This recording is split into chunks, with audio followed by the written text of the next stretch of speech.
무능한 가족 경영으로 이루어져 있는 회사죠. 그냥 이렇게 다 연결되어 있어요. 인맥 중심으로 하고 있다라는 이야기죠. 여기에서 여러분이라면 여기서 일하고 싶겠습니까? 어렵죠. 핵심은 뭐냐? 자기 일만 하라는 거예요. 자기 역할에 맞는 것을 하라는 이야기라는 거죠. 취준생들이 기피하는 중소기업 특징, 저희 연구팀에서 온라인에서 유튜버들이 알려주고 있는 피해라 라고 가르치고 있는 중소기업 특징 16개 지금 알려드릴 테니까 여기에 해당되는 것이 내가 서너 개 이상 된다.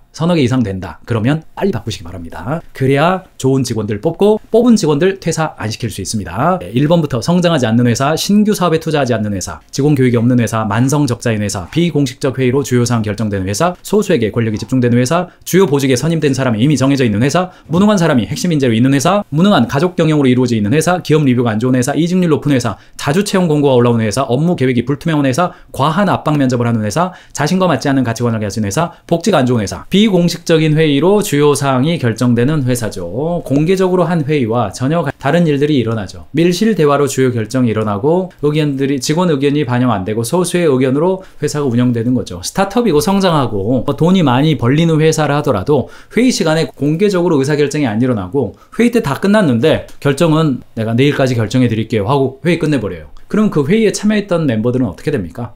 그래서 저도 그런 원칙을 가지고 있습니다. 중요한 의사결정은 반드시 미팅 그 시간에 결정 내린다, 이런 원칙을 가지고 있어요. 현대의 자유시민이 가지고 있는 권리를 누리게 하려면 회사에서 주요한 의사결정을 공개된 장소에서 해라, 이겁니다.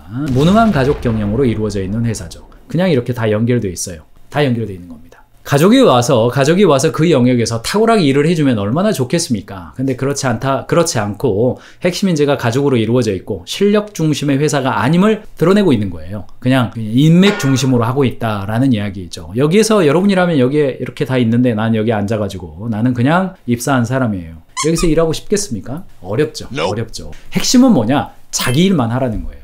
자기 일만, 자기 역할에 맞는 것을 하라는 이야기라는 거죠. 기업 리뷰가 안 좋은 회사, 이거는 좀 볼 필요가 있겠습니다. 탕비실 정도는 있음, 워라밸을 지킬 수는 있음. 자플래닛이나 이런 데들은 주로 이제 퇴사하고 다른데 리뷰를 보려면 나도 리뷰를 올려야 되는 상황이 좀 있어요. 거기다 올리는 이야기가 다 좋을 수가 없겠죠. 어느 정도는 감안하고 볼 필요는 있습니다. 직원 여러분도 그렇죠. 그런데 2점을 기준으로 해서 일반적으로 1에서 5점이면 몇 점 이하면 좀 안 좋은 겁니까? 한 3점 이하면 안 좋잖아요. 근데 자플래닛 경우는 2점까지는 저는 괜찮다 그렇게 봅니다. 2점까지는 워낙 그렇게 마이너스 감도로 적는 곳이니까. 식대가 유일한 장점이다. 경영진 문제가 발생하면 모른 척한다. 그러고는 알고도 덮어버린다. 일이 없다, 출근을 안 한다, 늦잠 잘 수 있다, 밥을 집에서 먹을 수 있다. 단점, 월급이 없다, 급여가 없다, 사대보험 미납한다, 뉴스에서 자주 보인다.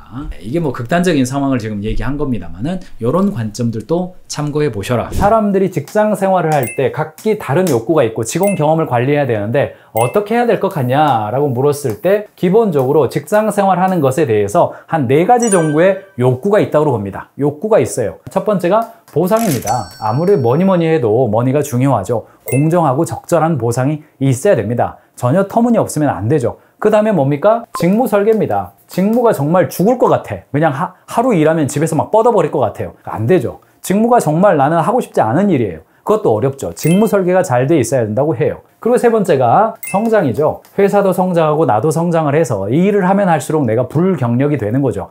내 포트폴리오가 좋아지는 거예요. 마지막으로는 관계라고 그래요. 마이클 애덤스가 인재전쟁에서 이른바 EVP라고 하는 개념을 아까 설명을 드렸습니다. EVP, Employee Value Proposition, Employee Value Proposition을 CVP, 그러니까 커스터머 밸류 프로포지션을 인플로이 밸류 프로포지션으로 치환해서 제안한 지도 벌써 20년 가까이가 됐어요. 그리고 이 요소가 가트너에서 조사하고 연구해서 몇 년에 한 번씩 발표를 해주죠. 최근에는 많이 달라지고 있는 겁니다. 그 중에 하나가 이 직무 설계가 들어온 것이 좀 바뀐 이야기입니다. 그래서 제가 이전 제 강의안과는 달리 최근의 트렌드를 반영해서 달리 제가 설명을 해드리고 있는 거예요. 그래서 우리 회사가 이게 가운데를 뉴트럴 값이라고 보죠. 중립 값이라고 볼 때 우리 회사가 경쟁으로 삼고 있는 어떤 회사가 보상 잘해주겠죠. 아무래도 잘해주겠죠. 직무 설계 아무래도 좀 더 잘 돼 있을 수 있을 거예요. 성장 어떨까요? 또 잘 되겠죠. 관계 어떨까요? 우리 회사가 조금 더 좋다고 볼 수 있을까요? 내가 경쟁으로 삼고 있는 회사의 그래프를 찍어 보니까 요 정도 나온다고 가정을 해 보십시다. 그런데 우리 회사 요소를 보니까 보상 우리 조금 더 못 해주고 있어요. 직무 설계 좀 더 빡세고 좀 그런 것 같아요. 성장 우리 좀 더 잘하고 있어요. 관계, 우리 뭐 조금 더 괜찮은 것 같아요. 이렇게 그래프를 그려볼 수 있지 않겠습니까? 그렇다 하더라도 인재 경쟁력에 있어서 경쟁사보다 A사라고 치겠습니다. A사보다 우리 회사가 저 경쟁력이 있다고 볼 수 있을까요? 쉽지 않죠. 쉽지 않죠. 다만 이 두 개의 영역에 있어서 강점이 있기 때문에 이것을 올리려는 노력 해가야 될 겁니다. 이게 강점 중심의 인재 관리 전략인 거죠. 고객이 됐든 직원이 됐든 강점인 요소를 더 극단화시켜서 그런 것을 선호하는 친구들이 들어오게 만들어주는 겁니다. 네, 보상이나 직무보다는 성장이나 관계를 좋아하는 사람들이 우리 회사에 더 들어오게 만들어주는 거예요. 그리고 나서 뭐가 필요합니까? 김위찬 교수와 르네 마보비안 교수가 쓴 명서가 있죠. 블루오션 또는 블루오션 쉬프트, 이 두 권의 책을 통해서 우리는 뭘 배웠어요? 이 전략 캔버스의 블루오션, 여기가 레드오션이라고 볼 때 블루오션의 기회가 있다라는 겁니다. 이것이 꼭 고객에게만 적동되는 것이 아니라 직원들에게도 작동되는 것이죠. 네, 우리 회사가 가질 수 있는 블루오션에 해당되는 직원 가치가 뭐겠느냐? 제가 제안드리고 싶은 것은 업무 효능감과 유연성이에요. 작은 회사가 상대적으로 큰 회사에 대비해서 직원들에게 제공해 줄 수 있는 어떤 욕구이죠. 직원 제공 가치예요. 업무 효능감이죠. 핸즈온 워킹. 내가 내 일을 마음껏 해볼 수 있는 거예요. 컨펌 1단계, 2단계, 3단계, 4단계 이렇게 가지 말고 한 2단계 정도면 내가 실무자로서 입사해서 한번 했는데 한 단계, 2단계 되니까 사장님이 벌써 결제했어. 내가 뭔가 기한을 했는데 저녁에 그대로 해도 된대. 뭐 했는데 그건 네 알아서 해봐. 이런 거예요. 이런 거. 대기업은 솔직히 실수 한 번 하면 몇십억 손해가 날 수 있지만은 중소기업의 경우는 실수 한 번 하면 그 많아봤자 얼마일까요? 몇백만 원일까요? 혹은 몇천만 원일까요? 그런 것들 어느 정도 커버할 수 있는 범위 내가 있다 그러면 해보게 해주는 거죠. 이 업무 효능감 대기업이 줄 수 없는 거거든요. 유연성이에요. 유연성. 어떤 일을 진행한다 그러면 선배가 이렇게 진행했지만 개인님도 다르게 해보고 싶은 거예요. 다르게 하게 해주는 거예요.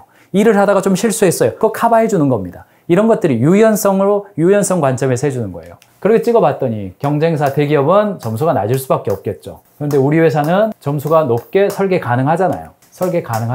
그러면 결과적으로 어때요? 결과적으로 어떻습니까? 이런 친구들은 우리 회사 입사하라는 이야기예요. 성장하고 싶고 회사와 함께 성장하고 싶고 관계 정말 이 공동체성 즐기고 업무 효능감 주도적으로 마음껏 해보고 싶고 유연성 새로운 아이디어가 있으면 그거 한번 새롭게 해보고 싶고 그냥 뭐 어떤 전시회가 있는데 우리랑 꼭 상관이 없지만 한번 가보고 싶은데 한번 가봐. 이런 것들이 언더백 기업과 스타트업이 가질 수 있는 보상과 직무 설계에 있어서는 약점이 있을 수밖에 없지만 상대적으로 나머지 EVP에서는 강점을 만들 수 있는 요소가 언더백과 스타트업이 가지고 있는 특징이라는 겁니다. 그래서 매슬로우가 이야기한 5가지의 욕구 중에서 주로 어떤 쪽이에요? 사회, 존경, 자아 실현의 욕구가 강한 친구들이 이 스타트업과 언더백으로 와서 마음껏 한번 해볼 수 있게 만드는 것. 이것이 거의 유일한 중소기업이 인재를 확보하고 유지하고 또는 그들과 함께 성장할 수 있는 그런 관점이라는 겁니다. 최근에 국내 기업들 중에서요, 정말 스타트업으로 시작해가지고 급성장한 유니콘 기업들의 특징을 한번 봐보세요. 다 이런 특징을 가지고 있는 거 아닙니까?